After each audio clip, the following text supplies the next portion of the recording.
In the pre-writing section, I covered some basic thoughts on organizing your essay. Organization is one of the keys to scoring well on the writing portion.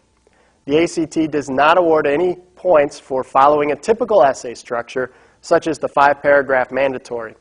And it doesn't deduct points for using one either. Being clear in your statements and making sure that your ideas are developed is most important. Paragraphs do not have to be a set length, and there does not have to be a particular number of paragraphs either. However, there does need to be structure.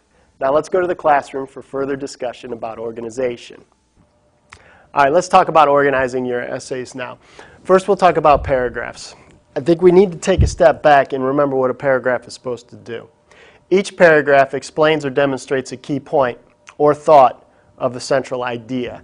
Within every paragraph you write, someone should be able to recognize what the topic of that paragraph is. What was the main point or the thesis within it that is being supported? Sometimes that topic sentence comes later on in the paragraph. Sometimes you start with it. But one way or another, it should be in there. Sometimes people put together paragraphs and they just kind of stop at some point without really looking back and saying, what was the point of all that stuff that I just wrote? So it helps keep focus if you can keep in mind what a paragraph is supposed to do. On the ACT, each paragraph's purpose will be to inform or persuade, with the exception of an introduction and conclusion. Although, in a way, they're also doing the same things. The conclusion is summarizing. The introduction sets up your arguments. But each of the body paragraphs is more specific, needs to either inform or persuade, depending on what the writing prompt is. So, if you have a paragraph in there that's not hitting your point of view, it's not persuading, it's not informing, it probably doesn't belong there. Make sure that the central idea of each paragraph is evident. Anyone reading it, as I said, should be able to know exactly what you're saying and why. And then finally, if possible, try to include a universal analogy that you can refer to in body or concluding paragraphs. This is a situation where if you think about it ahead of time, what are some of the things that we all know? What's a universal analogy? Sports, politics, maybe World War II if you're a history buff. Taking something universal, you can pretty much apply it to almost any kind of topic that you might come across. And you weave it into the introduction, you make sure you touch upon how it makes sense within the body paragraphs, and then you have your strong conclusion. It's a great idea and helps in organizing. So now let's talk about your introductions. Introduction needs to be separate. Write a separate introductory paragraph. Include an overview of the topics that shows that you understand the central idea to be discussed and elaborate on the overall importance of the topic. So as soon as they give you that writing prompt, you pare it back a little bit about what the writing prompt was. All right? Put it into your own words so that it shows you have an understanding of the idea, and then you're going to strengthen that with choosing your point and saying which point of view is the way you need to go. But put it in a universal sense.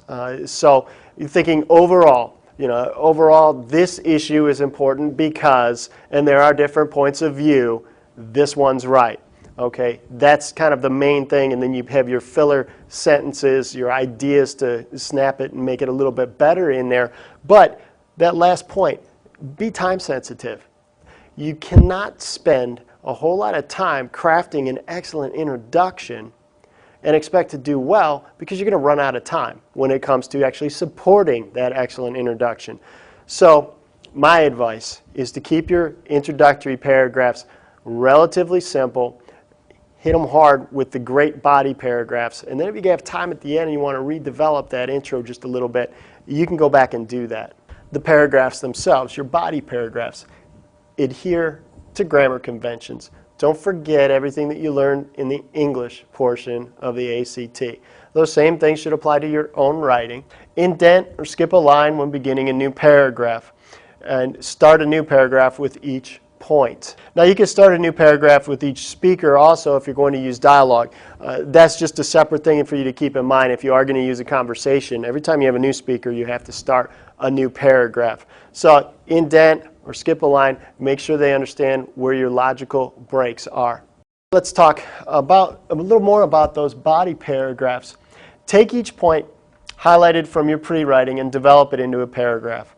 and make sure your point is clear. So however many points you jotted down when you were making your outline, they need to be separate in separate paragraphs, and make sure that each one is supported one way or another.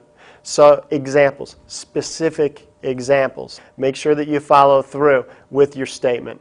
And if you just say, I disagree with this idea because it's wrong, that's not enough. Why is it wrong? Be specific. Give details. Let's look at your conclusions now. For your conclusions, they have to be in a separate paragraph. They should summarize your main points, reinforce your position. It should be restated one more time about why what you say is correct. And you can go ahead and pull in a couple of the examples even that you used in the body paragraphs. Refer back to that overall analogy you had. Tie it all together for the reader, and you'll do well. There is no pattern that must be followed to get a perfect score on the writing portion of the ACT. However, you must have a clear thesis in your introductory paragraph. Have all subsequent paragraphs include a clear, supported point, and finish the essay with a strong concluding paragraph.